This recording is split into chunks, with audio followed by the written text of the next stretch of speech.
roll call. Trustee Snowland? Here. Trustee Grum? Here. Trustee Rogers? Here. Pledge of allegiance, please. I pledge allegiance to the flag of the United States of America and to the republic for which it stands, one nation, under God, indivisible, with liberty and justice for all. Thank you. Yeah. All right, at this time, we allow public comment. Please keep your remarks roughly to 3, 4, 5 minutes. Anybody like to speak? Mr. Brown, how can we help you? Minutes? I got a prepared text as usual. Sorry, we'll do it afterwards. I've got it already. Go ahead. Go ahead. Ladies and gentlemen, my name is David Brown. I am a resident of Sanctuary of Lake Bluff. In prior months, I've spoken about the definition of an independent trustee, ownership of property, and due process of referendum. This month, the topic is dollar debt and productive assets. I'm sure all of you will recognize this as our dollar bill. Its green color representing the ever-growing prosperity and abundance of our country. But oh, have times changed, especially here in Illinois. But why is that? How can there be more money in existence than ever before in history and interest rates at 5,000-year lows, yet our state and local governments are so far in debt that they have no idea how to get back to break even? The answer lies in the origin of the dollar itself, as it is simply lent into existence, created from nothing, and backed only by the borrower's ability to repay with interest. It has no intrinsic static value and is only an IOU for payment of all debts, public and private. It is a medium of exchange with unit amounts agreed upon at a particular point in time. Well, how does that relate to the Knollwood Fire Station? Let's start with simply stating that the Knollwood Fire Station is a community-owned asset, and it produces emergency and fire protection services which make it a productive asset to our residents. Its costs are known and more or less predictable within a fixed range of expense into the future. As public and institutional financial managers who run pools of capital plan for tomorrow, they know that you can't save or pay for the future by holding dollars. They must protect themselves by acquiring productive assets that return cash flow at a higher rate than inflation, by having the ability to raise prices and rents as needed to ensure that they are cash flow positive. If our fire station is acquired by some other municipality, we would become renters. And as anyone who has ever rented in the past knows, the rent only goes up. The residents of the sanctuary would like to challenge our RFPD trustees to think outside their current view and explore the improved possibilities that may exist if IDOT uses eminent domain to relocate our fire station. With the state's relocation funds, we could build a new state-of-the-art facility on their dime and plan its functionality to maximize benefits and capture the returns for our residents and the community. As the sanctuary is part of the village of Lake Bluff, we would like to see meaningful partnership discussions prioritized with the village of Lake Bluff on how best to maximize this unique opportunity for all involved. We need the appointed RFPD leadership to invest their efforts in building the economic pie of Knollwood and Lake Bluff, not monetizing it. As leaders or builders of community, we need champions who fight for that which is beyond them and value to those who reside there, defending things that are meaningful, resonate, and endure, things that make us as who we are known to be, things that are worthy of preserving for everybody. As values are about everyone, and value is what makes life rewarding, make that choice. Be a true champion of the Knollwood Fire Department. Lead, build, inspire, teach everyone how to reach their full potential, as that is what real leaders do. They maximize potential of and for their people, and this is certainly within your choice. Thank you. Thank you. Would you like to give us a copy of that to put with the minutes? Absolutely. You want to include the dollar? If you need it. All right. Anybody else have a comment? Ed Whitehead. I have something to read as well. In the 3.5 years Dan Rogers has been a trustee of the Rockland Fire Protection District, he has accomplished little other than spreading misinformation and deception, creating distrust, putting up roadblocks to cooperation and transparency. He is not fit to hold the office, and I respectfully ask him to resign. He has historically shown himself to be incompetent in carrying out the duties of each position he has held on the board. first as secretary, then treasurer, now president. As secretary, he was habitually late in preparing required documents such as agendas and minutes, and he disregarded document archiving regulations. As treasurer, he was incapable of understanding the budgeting process and relied on other board members to do the work for him. As president, he has ignored the fact that he is the district FOIA officer. He has not completed the legally required FOIA officer training, routinely sends FOIA requests to the district's attorney to fulfill.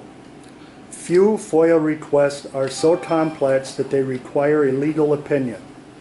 So in addition to neglecting his rightful duties, Rogers is wasting taxpayer money by relying on attorneys to do his job for him. Rogers has very frequently displayed a disturbing lack of integrity and respect in his approach to the Rockland Fire Protection District. Having been appointed by Lake County politicians instead of elected by district residents, he consistently shows his disrespect for the community by ignoring their input, refusing to make processes open and transparent, and trying to suppress public comment in meetings. He is duplicitous in both words and actions.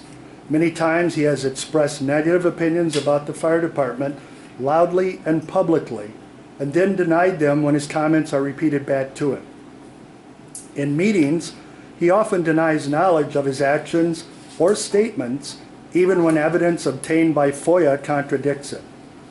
Recently, he misrepresented the timing of IDOT's plans for the reconfiguration of Route 176 and Route 41 interchange in order to create a false sense of urgency in his drive to shut down the fire department. Rogers often displays a demeanor and behavior unfitting for a public servant. A few examples. He once provoked and taunted an elderly resident attending an RFPD meeting into a physical altercation and then insisted on pressing charges against the man. He sent a derogatory email to the fire chief and copied several other people, including Rogers' Lake County cronies, scathingly criticizing the chief for allowing a child's birthday party at the fire station, even though this was common practice here and in most other districts. Motivated by his personal dislike and distrust of members of the Knollwood Fire Department, he misrepresented the district in appealing to the state's attorney's office to disallow emergency lights in department personnel's vehicles. He puts political ambitions, both his own and those of Lake County politicians Aaron Lawler and Mike Rummel, ahead of the good of the district and community. He has often been heard to boast that he was put on the board to rein in the department and ultimately shut down the district, a stated goal of County Board President Lawler. This explains why Rogers was reappointed in May by Lawler and Rummel in the face of overwhelming objection by the residents. In April 2019, the voters of the Rockland Fire Protection District will finally be allowed to select their own representatives. Until then, let's stop the bleeding. Dan Rogers must resign. All right, anybody else have anything? Mr. White, could I have a copy of that for the You minutes? certainly may. Any other comments? Okay, at this point, we'll close the public comment. I jumped over the board minutes. So can I have a motion to accept the board minutes as presented? So moved. I'll second. All in favor? Aye. Opposed? None. Before we jump into you, John, there's actually an issue I wanted to touch on real quick regarding the Open Meetings Act. You are in possession, sorry, John, I meant Brian, I'm used to saying John. Yeah. You are in possession of the certificates of completion of the FOIA Act. FOIA and Open Meetings Act compliance. From all three trustees? I have them for you and for Trustee Grum. I don't have them for Trustee Snoblin, but it's possible John has I them. think John has. Okay, yeah, Okay, so I haven't seen John. all three trustees are in Okay. compliance. So, just so everybody knows, this district, on advice of council, and I believe John's words were, let's see, what did he say, the child yard activities of people requesting FOIA requests from this district have gotten to a point where he strongly encourages this entire board, if there's a request made by FOIA, that it go through your office. If somebody wants something and would like to come to this board, or one of the trustees, I think all three trustees are happy to try to do the best they can at providing any information. That's what our advice is. As of today, we've spent over $4,000 with the attorneys, which to relate back for fire department terms would be probably around 5 sets of new bunker gear we could have bought, answering FOIA requests. I just want to read one of them here just because it's interesting in the way our attorney's time has been wasted with these FOIA requests. We had answered a FOIA request, and because we don't have full-time people, sometimes we don't get to emails the exact day they were requested. So sometimes in this particular case, we had gone over the allotted time, and our attorney, Brian was out, sent back to the Assistant State's Attorney General of Illinois, who was contacted by, let's see here, Mr. Ed Whitehead is the one who did this. So he's the one that's been making these requests. Mr. Rogers has asked us to respond. On September 18th, a request of records sought by the Friends of Knollwood Fire Department were emailed to the organization. Copies of those records are attached. Mr. Rogers forwarded the initial request to our office on August 28th, and we were asked to respond. Rockland Fire Protection District has no full-time staff, and the trustees are business people in the community, not on the fire station on a regular basis. The request made by Friends of Knollwood Fire Department is a duplicate request that was made and was completed with on June 26th. This latest request also sought legal bills for June, July, August of 2017. Our August bills were not available until September 8th due to the Labor Day holiday. Based on my schedule, I did not respond to the request during the week of September 11th and neglected to request an extension from Knollwood Fire Department. The delay in response to the request is entirely my fault. We'll make sure it does not happen again. The Attorney General responds back saying that the case is now closed and the complaint was dismissed. So we are being continuously fed FOIA requests, and now have spent over $4,000 answering those requests. If somebody wants to ask anybody on this board for something, I think all members of the board will do the best they can to answer questions and to provide documents. But if it comes in the way of a FOIA request, our attorney has explicitly recommended to us that we run it through him because it's a legal request. So that's what we're doing, that's what we've spent, that's what we've wasted on FOIA requests. So to move forward, Dan, may I interrupt real quick? For the last 5 minutes, you've been speaking, we've been referring to John, you've been referring to the district council, John Kelly. yes, I'm sorry, John, yes, John Kelly, sorry. No, you're not our legal counsel. That's fine, John. So, attorney's report.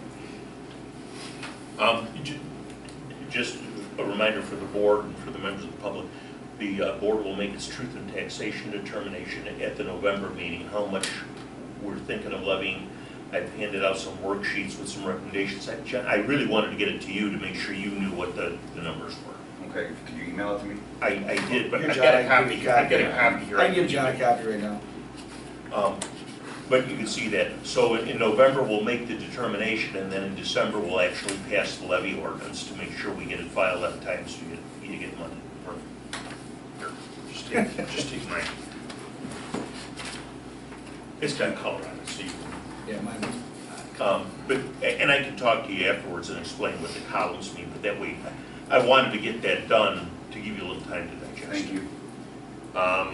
No news from Springfield yet, although next month in November is when they go into the veto session and anything can happen. So if something happens, we'll let you know. And other than that, believe me, it's nicer to be here than the other places I was. Well, good to have you back.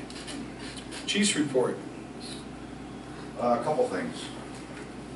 First off, for the Illinois Public Risk Fund grant, I need our member or customer number.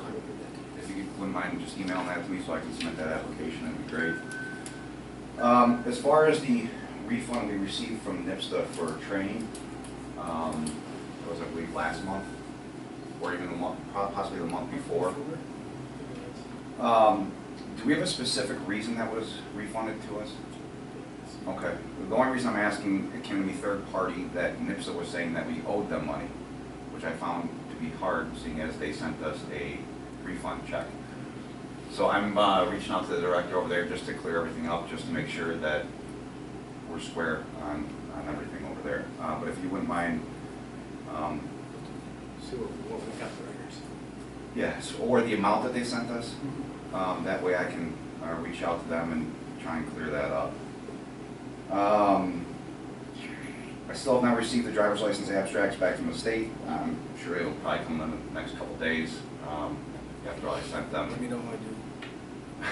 50 of them.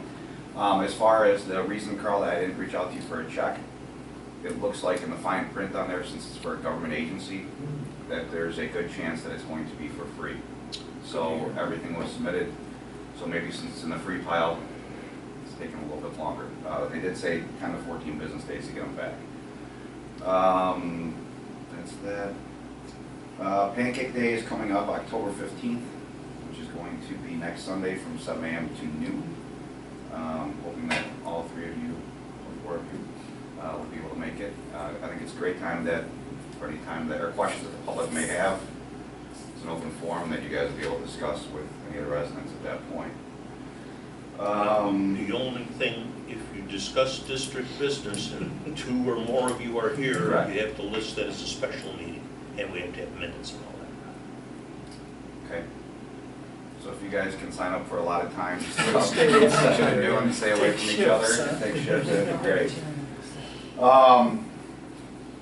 And maybe Carl, we can get into this either, I don't know if you want to discuss this at this point, but as far as our balance, I was going over the motor vehicle, the MPO fund. Yeah.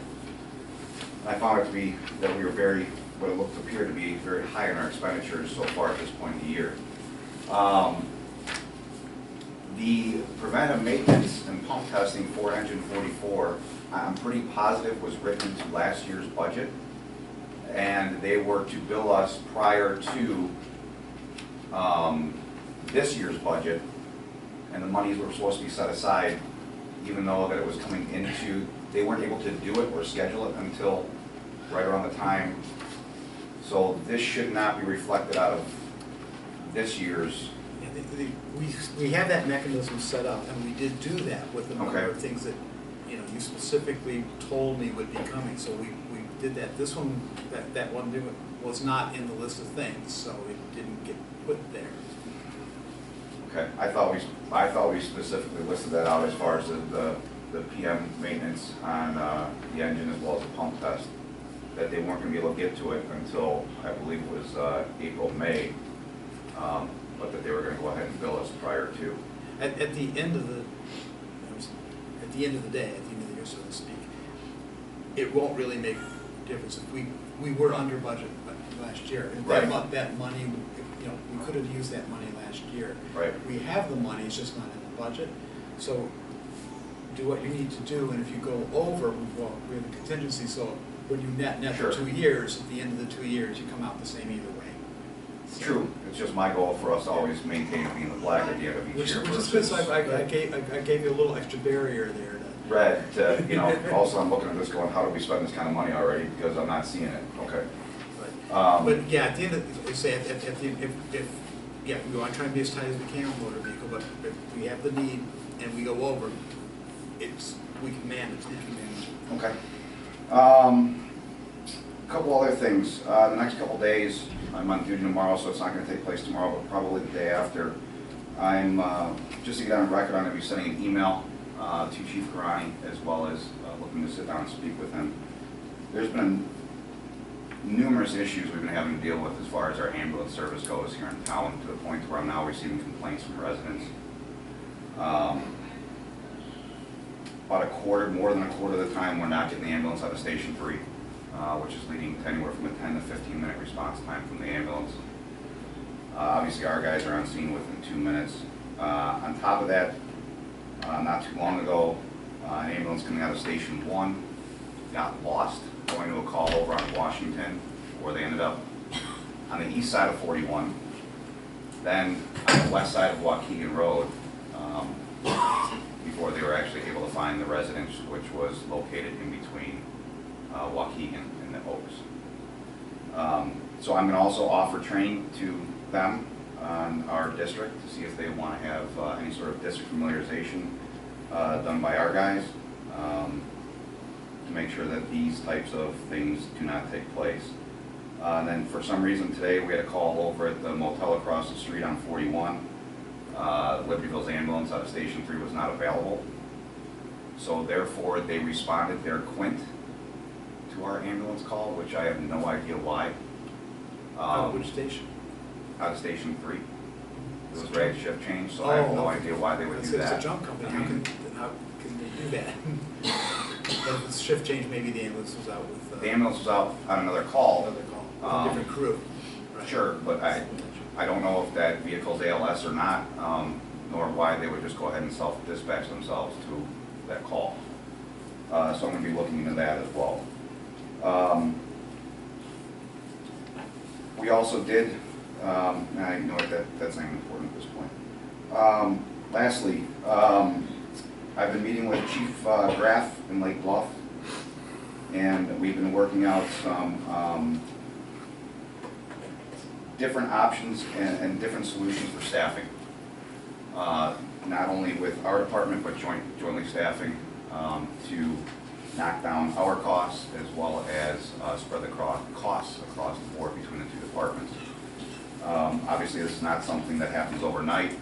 There are plans in place to start these different programs, and once we have something up and running and looking to move forward, I'll let you all know. Isn't that what you have approached Lake Bluff on a number of times? About a year ago. Good, that's excellent. I'll tell you what I had too in a minute. They said their meeting with you went great, and I think maybe that's what's started the...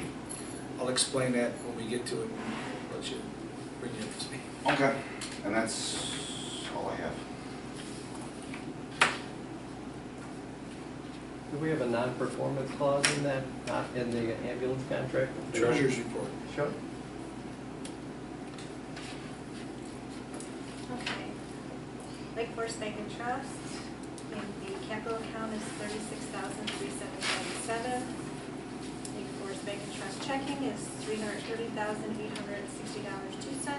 Lake Forest Bank and Trust on the reserve is $273,881.88. Northern Trust checking, $26,596.55. Petty cash, $29.05. Total assets, $667,738.47, with an increase of $232,187.84. And the P&L looks to be in line with where we should be in the fifth month out of the 12. No areas for concern. We did state the motor vehicle was a little up, but it's still in line. So we're still trending fine on that. Any checks to approve? We need to make a motion here. Yeah, let's put those up. So you, a motion to approve the Oh. treasurer's report. Motion to approve the treasurer's report. So moved. Second? Aye. Roll call vote. Trustee Snowden? Aye. Trustee Grum? Aye. Trustee Rogers? Aye. Next. Checks to approve. Do we go down the list? Yeah, maybe you can, just real quickly. All right. Dollar amount too. I generally don't, I just. Okay. Lake County Public Works, Waterville, Alongi HVAC, Burst Equipment, Payroll, Martine Landscaping, Lake Forest Bank and Trust, ComEd, City, the Visa Card, Impact Networking, the printer contract, Inner Security Systems. It's the building monitor, the attorneys, Sid and Brits, Wex Bank for fleet services for fuel, North Shore Gas, American Gases Corporation for the oxygen, Impact Networking for shipping supplies, and Team Athletics for t-shirts. And then get to the total. And $24,214.91. Make a motion to approve the report as presented. I'll second. Roll call vote, trustee Grum. Aye. Trustee Snowden. Aye. Trustee Rogers, aye. Tammy, were you able to get the breakdown from the guys on Yes, on sir. the visa bill? Yes. Okay, was there a question you had on propane? Did that get, That's Angelo's, I have that receipt on my desk okay, for so, 105. so it's, okay, it's all, Yeah, It's all taken care all of. taken care of? yep. Perfect. Okay. Number 9, station lighting update. I know that Mike has been tied up and busy with his own work. His scaffolding's actually been tied up, which I said that you had a lift, but he prefers Okay. to do it his way as far as using the scaffolding, so he's hoping to get to that as soon as possible. Whatever you'd like, that's great. We're all appreciative of him using his expertise and his help in making it a cost-efficient project. Number 10, update on joint services. So I met with the Village of Lake Bluff. The meeting was originally supposed to be with Kathy and Drew, Kathy O'Hara and Drew Irvin. David also came to the meeting, and I told him the specific reason that I wanted to come without you is because I wanted to talk about dollars and cents, and I did not want you to be put on the spot of being there to either defend or get involved in a dollars and cents discussion. And that the discussion that you were having was with David, and it was operations, and that was for you guys to handle. So David and the three of us, four of us, sat and spoke about the general operations and your ARAs, and said that you two were going to review those as to what Knollwood responds to. And I told him that the purpose of the meeting was in no way, shape, or form to make any type of a ultimatum of if you don't do this, we won't do that, but to just understand that we're putting out $120,000+ a year in manpower to man this station and answer calls, and we would sincerely appreciate them reviewing and looking at options to help us keep our costs down. At the end, David thanked me multiple times for coming and opening this discussion up, and indicated he was going to be talking to you, and I said I thought that would be great, that the two of you had a one-on-one. Kathy O'Hara, I think, got probably the most out of it, understanding ARAs and mutual aid. So it was a real good meeting of just saying, hey, let's everybody look at the numbers and understand that we respond to more of yours than you do of ours.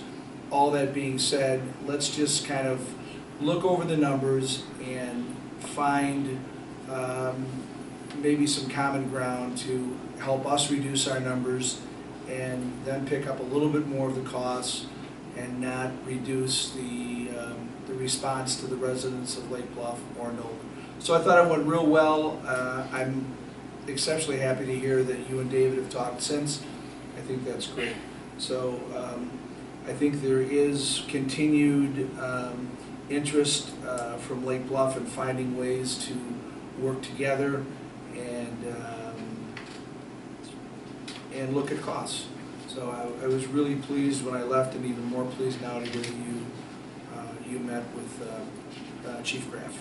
I had just a quick comment too, that I know in the past, a lot of our agreements have been verbal, just kind of gentlemen's agreements. I'm wondering if, would it not be reasonable to request that when we come up with an agreement that we put it in writing? Oh, and that it should come to the board? Absolutely. I mean, this is, you're probably going to be looking at an intergovernmental agreement of some kind, some fashion. hopefully, is what I'm hoping for by the time this is all said and done. Obviously, which would not something I can sign off on, so. Yeah, I just think in the long run, it would be nice to have it in writing so everybody understands and can refer to it if there's any question, and that it's something that the board signed to be made aware of and finalize the agreement. I mean, I think both Dave and I are on the same page as far as, you know, an assured response with it in a cost-effective way. And I think that's what it really opened up. And Drew and Kathy were both also thankful that I came up and we had a chance to talk about it and look at dollars and cents a little bit. Without, I guess, moving forward and setting up a meeting like that, things just kind of go on and nobody really pays a lot of attention. So I thought it was real good to have that meeting, and it sounds like it's moving in a good direction. So I appreciate your efforts, and I hope you understand that I didn't want to put you in a position with dollars and cents when you're the operations guy. Absolutely. And I didn't want them to feel in any way, shape. And I told David that. I said, I don't want to damage the operations good spirit that you guys have. I said, John tells us consistently that things have never been better with Lake Bluff, and he indicated the exact same, that he said things are working real well, and that's good for everybody involved. So thank you for all your efforts as well. Update on investigation of contractual services or consolidation. Trustee Grum. Yeah, I have nothing to report at this time, although I know that both departments are still working on it, so we'll wait and see what comes up. Outstanding. Non-agenda items. Trustee Snowball? Trustee Grum? Okay. Nominees, resignations, terminations. John, any? Nothing at this time. Okay. May I have a motion for adjournment? I make a motion to adjourn? It's 7:02. Second? Second. All those in favor? Aye. Aye. Thank you all for coming.